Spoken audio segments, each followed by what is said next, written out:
Hi hello to everyone, this is Kavish IAS और हम लोग बात करने वाले हैं एक ऐसे कंट्री के बारे में जिसका नाम भी आप लोगों ने कभी नहीं सुना होगा, अल सल्वाडोर। अब क्यों बात करना चाहते हैं अल सल्वाडोर के बारे में? Let me tell you. भारतीय अल सल्वाडोर या फिर सेंट्रल अमेरिकन कंट्रीज ना बहुत ज़्यादा विजिट कर रहे हैं। अब पॉइंट ये उठता है कि भारतीयों को यहाँ पर ये थर्ड वर्ल्ड कंट्री में क्या मिल रहा है कि वो लोग विजिट कर रहे हैं। ये कंट्री आप देख सकते हैं, ग्वेटामाला, हॉन्डुरस, निकारागुआ, कोस्टारिका, पनामा। पनामा आपने सुना होगा because of the Panama canal. बहुत सारे सेल कंपनियों के लिए भी यूज़ होता है जो कि टैक्स हेवन की तरह काम करता है।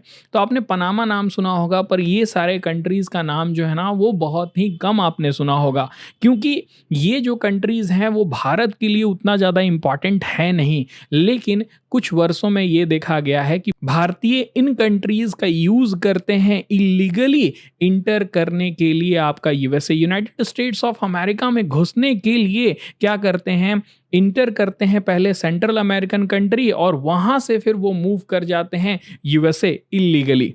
और वो ऐसा मैक्सिको के थ्रू होते हुए करते हैं। इसको रोकने के लिए यूनाइटेड स्टेट्स ऑफ अमेरिका बहुत सालों से प्रयास कर रहा है और उसी का एक बेनिफिट दिखाई दे रहा है कि एल सल्वाडोर ने क्या किया है, एयरपोर्ट इम्प्रूवमेंट फी के तहत $1130 का इंक्रीमेंट कर दिया है। मतलब कि जो भी लोग ट्रैवल करेंगे अफ्रीका से, इंडिया से, क्यूबा से और इस तरह के जो कंट्रीज़ हैं वहाँ से अगर ट्रैवल कर रहे हैं एल सल्वाडोर, तो उन्हें इतना ज़्यादा एक्स्ट्रा मनी जो है ना वो पे करना पड़ेगा। और ये जानबूझकर किया गया है ताकि ये जो कंट्रीज से यहाँ पर इंटर करके वो यूएसए घुसना चाहते हैं उसे रोका जा सके। You can see out here, this fee is being implemented due to increase in migration through the country। जो माइग्रेशन यहाँ से हो रहा है यूएसए के तरफ, उसको रोकने के लिए ये जो कदम है उठाया गया है। You can see out here in the next slide, migration pressure on Central American country। USA क्या कर रहा है, प्रेशराइज कर रहा है सेंट्रल अमेरिकन कंट्रीज को, जिसमें कि एल सल्वाडोर है, कि आप कंट्रोल करिए, आपका जो माइग्रेशन फ्लो हो रहा है आपके सदर्न बॉर्डर से उसको रोकिए। यूएसए में घुसने से आपका कंट्री का यूज करके वो मैक्सिको में इंटर करते हैं। और ऑफ कोर्स पूरा दुनिया जानता है कि अगर आप मैक्सिको पहुंच गए तो यूएसए पहुंचना उतना ज़्यादा मुश्किल नहीं है। बहुत सारे टनल्स है, बहुत सारे स्मगलिंग रूट है जिनका यूज़ करके मैक्सिकन क्या करते हैं, यूएसए में इंटर करते हैं और अपना लाइफ जो है वो बेटर करने की कोशिश करते हैं। और गवर्नमेंट ने ऐसा ही नहीं कर दिया अल सल्वाडोर का, उसने ये देखा कि जो ट्रैवलर्स हैं वो बहुत ही ज़्यादा बढ़ गए हैं। कहाँ से, हैती, क्यूबा, अफ्रीका, इंडिया, यही सारे लोग जो हैं यूएसए घुसने के लिए एल सल्वाडोर का यूज कर रहे हैं। देखिए, हमें ये तो जरूर पता है कि यूएसए के कहने पर ही किया गया होगा, लेकिन ये अनसर्टेनिटी है, ये कोई प्रूफ के साथ नहीं कहा जा सकता है ना कि यूएसए का इन्वॉल्वमेंट इसमें है ही। It is unclear whether USA government specifically requested, USA government ने ये रिक्वेस्ट किया है कि एल सल्वाडोर इस तरह का फी जो है वो आप लगाइए, क्योंकि एल सल्वाडोर और यूएसए का रिलेशनशिप जो है ना वो इतना अच्छा है नहीं।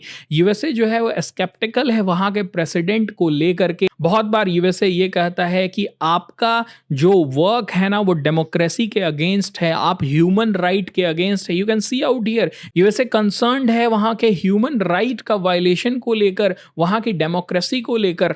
जो एल सल्वाडोर के प्रेसिडेंट है ब्यूकेले, उन पर यूएसए बार बार यह आरोप लगाता है कि आप डेमोक्रेसी और ह्यूमन राइट का हनन करते हैं वहां पर। ब्यूकले के ऊपर यह भी एक आरोप है कि जो स्ट्रीट गैंग्स होते हैं, आप देख सकते हैं क्या ये पर्सन है, उनके पूरे बॉडीज में टैटू ही टैटू है। तो गैंग जो कल्चर है ना, स्ट्रीट गैंग कल्चर, वो बहुत ही ज्यादा प्रिवलेंट है सेंट्रल अमेरिकन कंट्रीज में, साउथ अमेरिका में। और इसी को रोकने के लिए ब्यूकले क्या करते हैं ना, ह्यूमन राइट वायलेशन करते हैं। दिखने में ये आपको लगेंगे पतले दुबले, लेकिन ये जो पीपल है ना वो किसी का भी मर्डर बहुत ही आसानी से कर सकते हैं। तो इनके ऊपर जो प्रेसिडेंट वर्क कर रहे हैं उसके वजह से एलिगेशन लग रहा है कि आप टॉर्चर करते हैं इन लोगों को।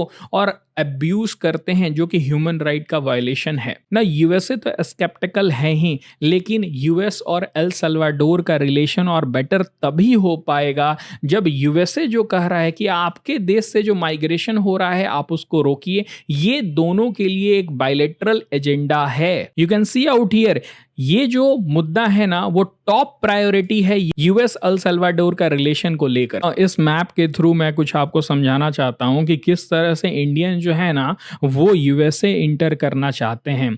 ये 2014 में एक मनप्रीत नाम के पर्सन का पूरा मैप है कि वो किस तरह से भारत से यूएसए पहुंचा था और उसके साथ क्या क्या हुआ था। You can see out here, July 2014 में मनप्रीत अपना घर होशियारपुर पंजाब से निकलता है और दुबई जाता है। दुबई के बाद वो रशिया जाता है और रशिया से वो प्लेन लेकर के साउथ अमेरिकन कंट्री इक्वाडोर पहुंचता है। अब इक्वाडोर आप पहुंच गए ना तो यहां से इलीगल एक्टिविटीज सारे चालू हो गए।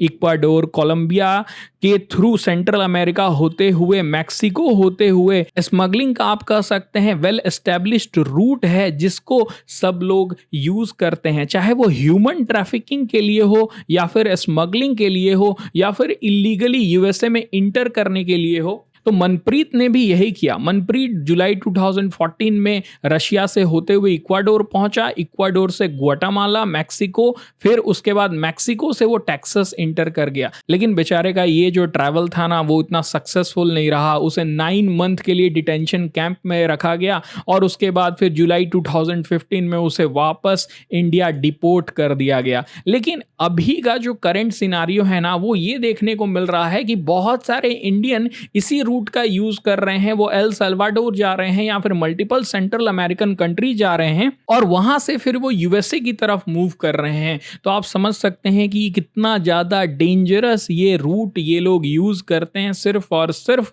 यूएसए पहुंचने के लिए, जहां पर वो एक तरह से उनका प्रॉमिस्ड लैंड है ना। You have to understand this important point कि जो वीज़ा रिस्ट्रिक्शन है ना वो बहुत ही ज़्यादा स्ट्रिक्ट है और इतना आसान नहीं है इंडिविजुअल को यूएसए का वीज़ा पाना और वहाँ पर इंटर करना। इसीलिए क्या करते हैं माइग्रेंट ना, उनके लिए ये ईजी होता है कि वो ट्रांसिट वीज़ा ले लें, यानी कि वो वीज़ा ले लें इक्वाडोर का या फिर कोई सेंट्रल अमेरिकन कंट्री का और उसके बाद फिर वहाँ से इलीगली वो यूएसए इंटर कर जाएं। ये उनके लिए बहुत ही ज़्यादा बेनिफिशियल हो जाता है, कम पैसे में यूएसए पहुंच जाते हैं। और इसका मेन कारण वही है कि जो अपॉर्चुनिटीज यूएसए प्रोवाइड करता है वो और कहीं पर भी नहीं मिलेगा। वो वहां पर डॉलर्स में कमाएंगे और फिर वो पैसे भारत भेज देंगे, वो भी हवाला का यूज करके। You can see out here, यही लिखा हुआ है कि वो वहाँ इसलिए जाते हैं क्योंकि बेटर इकोनॉमिक अपॉर्चुनिटीज़ हैं, उनका जो लिविंग कंडीशन होगा वो बेटर होगा, एडुकेशनल प्रॉस्पेक्ट जो होगा वो बेटर होगा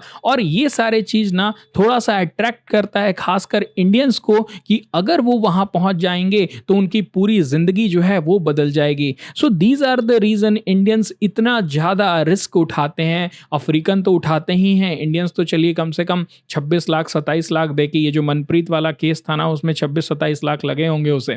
लेकिन अगर मैं बात करूं आपको अफ्रीकन कंट्रीज का, वो क्या करते हैं जहाज़ों के आगे बैठ जाते हैं ताकि वो अफ्रीका से निकल करके ब्राज़ील पहुंच जाएं और उसके बाद फिर इनका आधा जिंदगी तो ट्रैवल में ही निकल जाता है ताकि वो कंट्री पहुंच जाएं जहां पर इनका जो एस्पिरेशन है ना उसको फुलफिल किया जा सके। सो आई होप आपको ये पूरा पॉइंट समझ में आ गया होगा कि इंडियंस क्यों एल सल्वाडोर जैसे कंट्री जाते हैं या सेंट्रल अमेरिकन कंट्रीज जाते हैं सिर्फ और सिर्फ यूएसए पहुंचने के लिए। That's it for this video. Thank you.